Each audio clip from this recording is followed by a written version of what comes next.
Hey everyone, it is Hulk Hogan's great-great-grandson and head of Sandbox at Alpacadabraz, Phil, here to show you very quickly how to take a GLTF file, probably the one you downloaded from our site, and drop it into LightTracer to create a render to show off to your friends.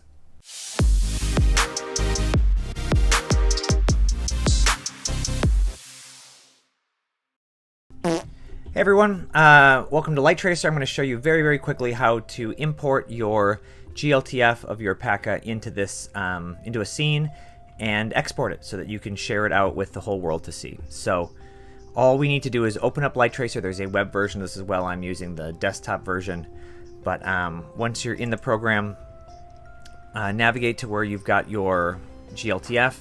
Just drag and drop this file into the window. You're going to want to replace in this case, which means that it's going to put your Paca as the only new object in the scene.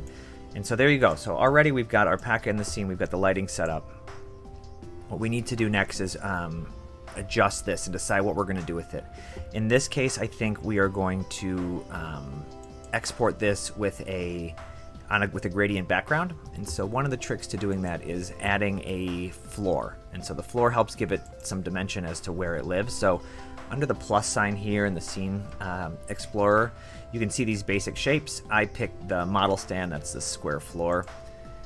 Added that, and you can see there's a shadow here. Where you'll be able to see it more clearly is right now this is sort of on the HDR as the background. If I pick gradient, and this is our model, so this is all the body parts right here. I'm just going to click on it once to shrink it.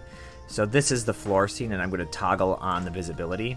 And so here's what it looks like without a floor. The floor is there, but it's not catching a shadow. If I turn that on, you can see that shadow under him, and it definitely adds the dimension, right? Like he is now in this scene. And this light source, this HDRI, is what sort of tells, or how the rendering program knows what the light should look like. So as I adjust that to something, you almost always want overcast skies for your HDRIs. And you can see some of them have some warm or some cool tones. I'm seeing some blues in here. Go through and sort of figure out what looks best for your model. Well, I like this one. So HDRI Haven is a great place for free HDRIs, and I've used a lot from there. That one's kind of interesting. I think I'm going to stick with this one right here. So I'm going to put them at a little bit of an angle. You have all these animations that you can use, but in this case, I'm just going to have him at his idle, and I am looking at us. So this is the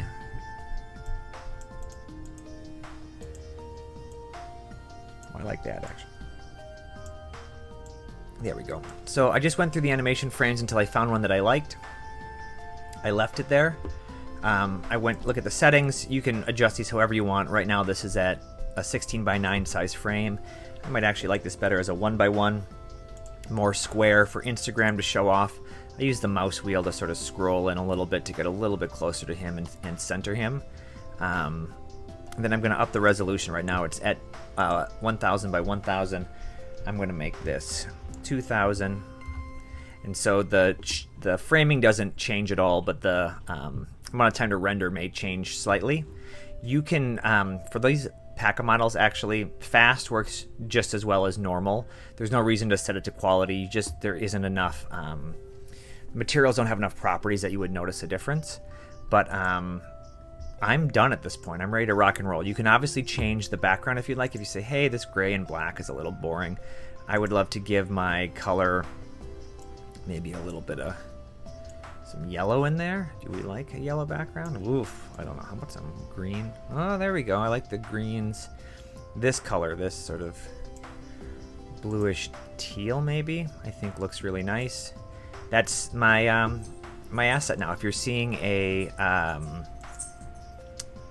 watermark at the bottom, that's down here, and how to turn that off, like the LightTracer logo or things like that, under the watermark, under settings.